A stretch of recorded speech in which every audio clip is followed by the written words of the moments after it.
देखिए ये हमारा कौन सा एसी है, ये हमारा कैसेट एसी है। अब आज हम लोग क्या सीखेंगे, इसके अंदर इसको खोलना, इसको सर्विस करना, और इसके अंदर कितना भी कंपोनेंट है, क्या है, कैसे यूज होता है, ये कैसे ओपन होता है, ठीक है। जिन सभी चीज के बारे में हम लोगों को आज इसमें सीखना है। तो सबसे पहले हम देखेंगे कि कैसेट एसी जो हमारा होता है वो किधर लगा होता है, फॉल सीलिंग के अंदर लगा होता है। अब फॉल सीलिंग के अंदर ये कैसा लगा होता है, सामने में। ये चीज किधर रहेगा, नीचे की तरफ थ्रो करेगा एयर, ठीक है। तो सबसे पहले हम देखेंगे कि इसके अंदर एयर जो है वो कहाँ से खींचता है, ठीक है। तो ये जो हमारा ओपन एरिया है, ये जो हमारा ओपन एरिया है, एयर यहाँ से क्या करता है, खींचता है, और इधर साइड से जो क्या करता है, थ्रो करता है चारों तरफ। इसमें देखिए इधर इधर उधर चारों तरफ क्या है, स्विंग लगा हुआ है, चारों तरफ से क्या करेगा, ग्रिल से थ्रो करेगा।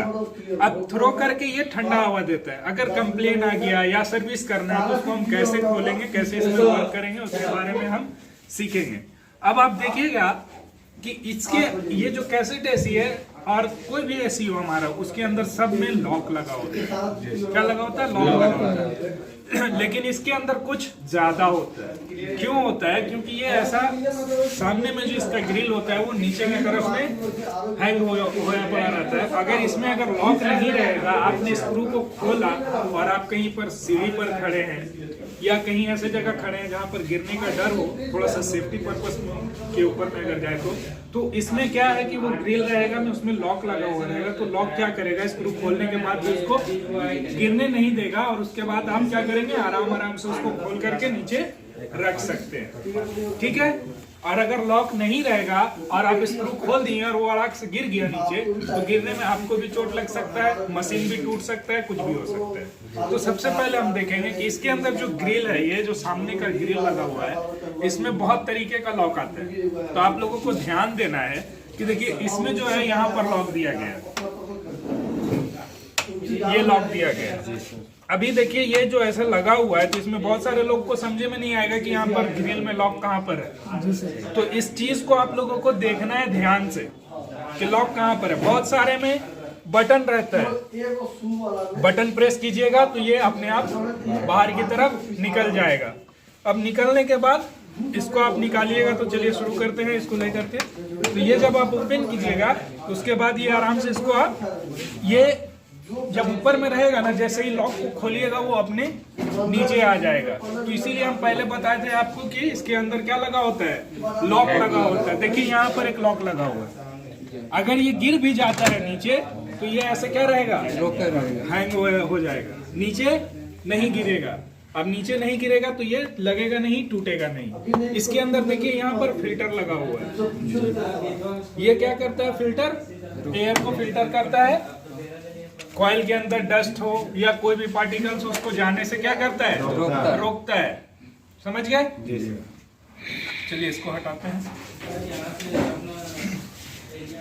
अब इसके अंदर देखिए यहाँ पर इलेक्ट्रिकल कंपोनेंट है ये, ठीक है। तो इसके अंदर इलेक्ट्रिकल कंपोनेंट में जितना भी इसके अंदर वायरिंग जा रहा है, मोटर के अंदर, इसके अंदर जो सेंसर लगा है, या साइड में ये स्विंग मोटर है उसके लिए, या यहाँ देखिए एक डिस्प्ले दिया हुआ है उसके लिए, तो सब में क्या है, इसका लाइन यहीं से ट्रांसफर होएगा, ठीक है। तो इलेक्ट्रिकल कंपोनेंट, अब इसको सर्विस करने के लिए सबसे पहले हमको क्या करना पड़ेगा, इन सभी चीज को हटाना पड़ेगा, क्योंकि कॉइल जो है वो इसके अंदर है। तो इसके अंदर जो कॉइल है, तो अभी धीरे धीरे करके एक एक कंपोनेंट को हम हटाएंगे, ठीक है। तो सबसे पहले देखिए एक यहाँ पर है, ये चारों कॉर्नर है, चारों कॉर्नर में लॉक रहता है। ये देखिए इसको प्रेस कीजिएगा पीछे और उसके बाद आप इसको खोलिएगा तो ये आराम से क्या हो गया, निकल जाएगा। उसी तरीके से किसी भी मशीन को ऐसे करके खींचना नहीं है। सबसे पहले आपको देखना है कि आप लॉक कहाँ पर है, ठीक है, उसके बाद ही उसमें काम करना है। तो आप देखिए यहाँ पर ये प्रेस कीजिएगा, खुल गया। उसी तरीके से सबको खोलना है, वो दोनों खोलिए आराम से, पीछे से उठाइए। हाँ ये खुल गया। अब देखिए इसके अंदर भी हम बताए थे आपको, जैसे कि फिल्टर के अंदर हमारा ग्रिल के ऊपर जो लॉक लगा हुआ था, उसी की तरह इसमें भी एक लॉक लगा हुआ रहता है कि गलती से आपने स्क्रू खोला या लॉक खोला और वो नीचे गिरा तो वो क्या हो, इसमें हैंग हो जाए। ये नीचे नहीं गिरेगा, अगर नीचे गिरेगा तो क्या होगा, टूट जाएगा। ठीक है, तो इसके लिए इसमें सब में हैंग करने के लिए लॉक दिया हुआ रहता है। ये आपका जो है यहाँ पर देखिए ये डिस्प्ले है, इसमें आपका डिस्प्ले दिखाएगा मशीन ऑन है या नहीं है। ये बजर है, ये तीनों लाइट है, इसके अंदर स्विच भी है।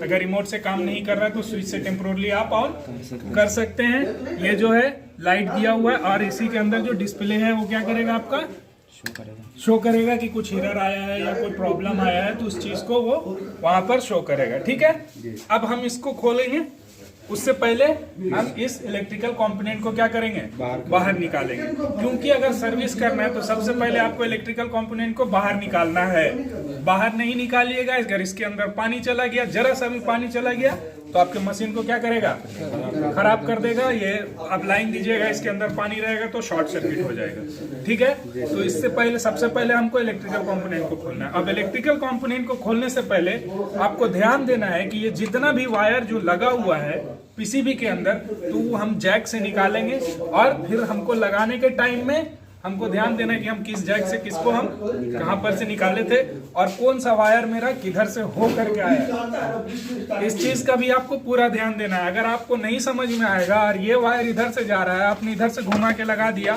तो इधर का जो लॉक है वो सही से बैठेगा नहीं। तो इस चीज का आप लोगों को क्या करना है, पूरा ध्यान देना है कि जो वायर जिधर से आ रहा है हमको उधर ही लगाना है। अगर इधर से लगा दिए उसके बाद आप जबरदस्ती कीजिएगा, वायर लीक हो जाएगा या और भी कुछ प्रॉब्लम हो सकता है। हो सकता है ये कि ये आड़ा बैठेगा, टेढ़ा अगर बैठा तो ये टूट भी सकता है, वायर आपका लीक हो सकता है। वायर लीक हो गया, दो वायर अगर लीक हो गया, आपस में चिपक गया है और उसके बाद आप लाइन दीजिएगा तो क्या होगा, शॉर्ट हो जाएगा। तो इन सब चीजों का पूरी ध्यान रखना है। ठीक है, तो इसके अंदर हम ये लॉक हटा करके इसको निकाल लेते हैं।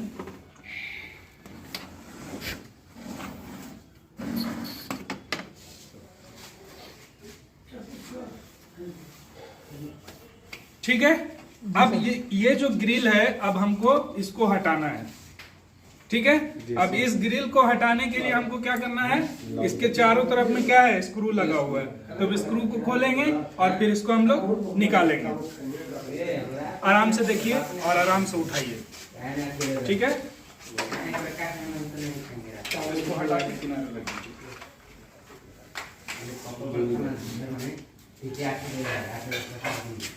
इसमें देखिए एक चीज और है कि अगर आपको ये खाली फैन मोटर या ब्लोअर को निकालना है तो ये पूरा खोलने की, जो हम लोगों ने ग्रिल खोल के बाहर किया, वो खोलने की जरूरत नहीं है। सिर्फ यहाँ से इलेक्ट्रिकल कंपोनेंट को हटा करके और इसके अंदर जो स्क्रू है उसको खोल करके और इसको बाहर निकाल देंगे तो ये आपका फैन क्या होगा, बाहर आ जाएगा। इसके लिए चारों तरफ खोलने की जरूरत नहीं है। लेकिन अगर आपको सर्विस करना है तो इसको खोलना जरूरी है, क्योंकि कॉइल इसी के अंदर होता है।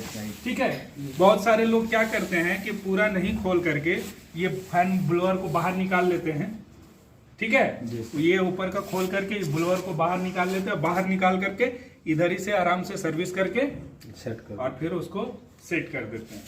ठीक है, और इसमें आपको ब्लोअर को अगर निकाल करके सेट कीजिएगा तो इसके अंदर जो मोटर है उसमें अच्छे से आपको पैकिंग करना है। प्लास्टिक के अच्छे से पैकिंग कीजिए ताकि उसके अंदर पानी नहीं जाएगा। पानी जाएगा तो प्रॉब्लम आ सकता है, शॉर्ट हो सकता है। ठीक है, तो अब हम इसको ऊपर उठाएंगे। ठीक है, ये देखिए आपका कॉइल है, ये कूलिंग कॉइल है। ठीक है, ये पूरा कूलिंग कॉइल है। ये आपका ब्लोअर है, ये कूलिंग। यहाँ देखिए, ये इसमें एक समरसेबल मोटर लगाया गया है। ये इसका सेंसर है, ये समरसेबल मोटर है। समरसेबल मोटर क्यों लगाया जाता है, अभी एक चीज ध्यान दीजिएगा कि देखिए यहाँ पर ड्रेन के लिए जो है पानी यहाँ से निकल रहा है, बाहर की तरफ पाइप दिया। ड्रेन के लिए पानी यहाँ से निकल रहा है। अब एक चीज सोचने वाली है, ये जो है ड्रेन के लिए, ठीक है। अब यहाँ से जो पानी निकल रहा है तो आप देखिएगा कि जब हमारा मशीन ऐसे अपोजिट वे में जब हैंग करेंगे हम इसको, तो अपोजिट वे में, तो ये जो ड्रेन वाला पाइप है ये कितना हाइट पे जा रहा है आपका, कम से कम 4 से 5 इंची हाइट पे जा रहा है ना यहाँ से। अब ये हाइट पर जा रहा है और पानी जो ये लीक यहाँ से जो स्वीटिंग आएगा वो कहाँ जाएगा, ग्रिल के ऊपर आएगा आपके। ये जो ग्रिल है ये ग्रिल के ऊपर में आएगा, ठीक है। अब जब ग्रिल के ऊपर में पानी आएगा तो यहाँ तक तो चढ़ नहीं सकता एसी का पानी। कभी भी आप लोग देखे होंगे या सुने होंगे कि हम लोग को एसी के पानी के लिए पाइप जो होता है वो क्या किया जाता है, करके स्लोप करके लगाया जाता है ताकि पानी आराम से निकले। अब यहाँ पर क्या हो गया है कि ये 5-6 इंची तो ऑलरेडी ऊपर चला गया है, तो अब पानी निकलेगा कैसे, समरसेबल मोटर। उसके लिए यहाँ पर समरसेबल मोटर लगाया गया ताकि इसका जो भी ड्रेन ट्रे है, जो ड्रेन ट्रे में पानी आएगा उसको खींच करके ये समरसेबल मोटर प्रेशर से बाहर की तरफ फ्लो कर देगा। समझ में आ गया? इसीलिए हम लोग समरसेबल मोटर लगाते हैं। ये जो है इसका सेंसर है, ये देखिए ये सेंसर है। ये जब सीधे की तरफ होगा ना तो ये ऐसा इधर डाउन रहेगा, ठीक है। अब इसके अंदर जब पानी भरेगा तो ये क्या करेगा, नीचे जा करके टच होएगा, ये नीचे की तरफ जाएगा। नीचे की तरफ जाएगा तो नीचे की तरफ में इसका वायरिंग है, समझ गए। अब जैसे ही नीचे की तरफ में टच करेगा ये क्या करेगा, समरसेबल मोटर को सेंसर क्या करेगा, ऑन कर देगा। और उसके बाद पानी खाली हो जाएगा, जैसे नीचे जाएगा लाइन कट हो जाएगा, समरसेबल मोटर ऑफ हो जाएगी। समझ में आ गया? इसीलिए इसमें समरसेबल मोटर का यूज किया जाता है पानी को बाहर निकालने के लिए। जो हमारा वेस्टेज पानी है, जो स्वेटिंग का पानी है, उसको बाहर निकालने के लिए हम लोग क्या करते हैं, समरसेबल मोटर का यूज करते हैं। बहुत सारे केस में आपको ये कैसेट ऐसी में बहुत ज्यादा केस आपको यही मिलेगा कि पानी गिर रहा है, पानी चू रहा है, पानी टपक रहा है। उस केस में आपको चेक करना है जाकर के, सबसे पहले तो आपको चेक करना है कि आपका सेंसर सही है या नहीं है। ये इसका सेंसर का वायर है। सर उस साइड में समरसेबल मोटर के पास आइस जम जाता है, आइस जम जाता है पूरा फुल। क्यों? वो डस्ट आती जमने का बहुत सारा कारण, ठीक है।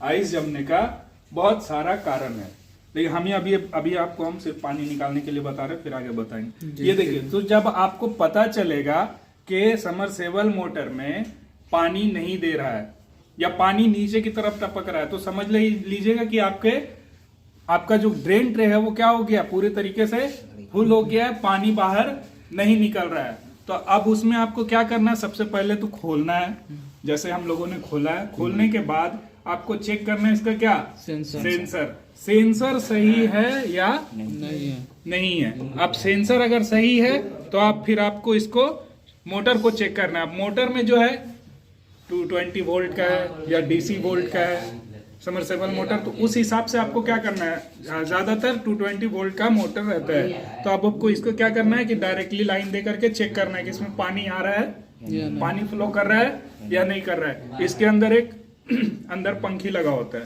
पंखी को आप साफ करके भी देख सकते हैं। हो सकता है कि कचरा की वजह से अटक गया हो तो घूम नहीं पा रहा हो, ठीक है। तो इसको खोल करके उसको साफ करके देख लेना है। अगर आपका ये सही है तो ये खराब है, और अगर ये सही है तो ये खराब होगा। अब इसमें से जो भी खराब है उसको चेंज कर दीजिएगा, आपका पानी निकल जाएगा। समझ में आ गया? अब इसमें जो है आइस जमने वाली जो बात आ रही है, आइस जमने का रीजन क्या होता है कि आप सर्विस बहुत टाइम से नहीं किए, ठीक है। आपका जो फिल्टर है वो फिल्टर पूरा कचरा से भर गया, ये जो कॉइल है इसमें पूरा डस्ट आ गया, या फिर आप क्या कर रहे हैं कि जा रहे हैं खाली फिल्टर को निकाल करके साफ कर दे रहे हैं, कॉइल को वैसे ही छोड़ दे रहे हैं। तब क्या होगा कि कॉइल में जो डस्ट है वो तो डस्ट धीरे धीरे जमता चला जाएगा। अब जमता चला जाएगा तो होता क्या है, ये हर एसी का ही नियम है कि ये अगर एयर नहीं लेगा सही से तो एयर फ्लो नहीं करेगा सही से, और जब एयर सही से फ्लो नहीं करेगा और एयर सही से लेगा नहीं तो इसमें आइस जमेगा। क्यों? क्योंकि इसके अंदर जो गैस चल रहा है उसको गर्म करने के लिए इसमें हवा खींच रहा है और वही हवा ठंडा करके बाहर आ रहा है। और जब इसके अंदर हवा पास ही नहीं होगा तो गैस क्या होगा, गर्म नहीं होगा। और जब गैस गर्म नहीं होगा तो धीरे धीरे इसका टेम्परेचर क्या होता जाएगा, डाउन होता चला जाएगा, और सीधा ये चला जाएगा 0 डिग्री में, वहां पर जाकर के आइस जमा देगा। समझ गए? या फैन मोटर आपका नहीं, ब्लोअर नहीं चल रहा है, फैन मोटर खराब हो गया है, तो उसमें भी आपको आइस जमा देगा, क्योंकि एयर तो खींच नहीं रहा, गैस जो है गर्म हो नहीं रहा, तो गैस का टेम्परेचर क्या होगा, धीरे धीरे डाउन होता चला जाएगा और बाद में आइस जमा ये देगा। धीमा भी अगर चलेगा सर स्लो हाँ। तो भी जम सकता है। हाँ, धीमा भी चलेगा तो भी आइस जमा देगा, नहीं चलेगा तो भी आइस जमा देगा। ठीक है, इसमें कचरा रहेगा पूरा तो भी आइस जमा देगा। उसके बाद जो इसका कॉइल का सेंसर है वो भी अगर खराब हुआ तो आइस जमा देगा। समझ गए? आइस जमाने का बहुत सारा कारण है। समझ में आ गया? जी सर। तो इसको कैसे खोलते हैं ये समझ में आ गया? ठीक है, ये समरसेबल मोटर का क्या काम है समझ में आ गया। इसके अंदर देखिए एक सेंसर लगा होता है, ये सेंसर समरसेबल मोटर का है और ये समरसेबल मोटर का 2 लाइन गियर है, न्यूट्रल और फेस। ये वायर आपका चला गया है यहाँ से मोटर के अंदर। ठीक है, अब मोटर खोलने के लिए इसको खोलिएगा, ये ब्लोअर बाहर निकल जाएगा, उसके बाद मोटर आपका आराम से खुल जाएगा। ठीक है, समझ में आ गया? जी। कोई इशू इसमें, कोई डाउट? No sir. ठीक है, चलिए फिर इसको पैक करते हैं।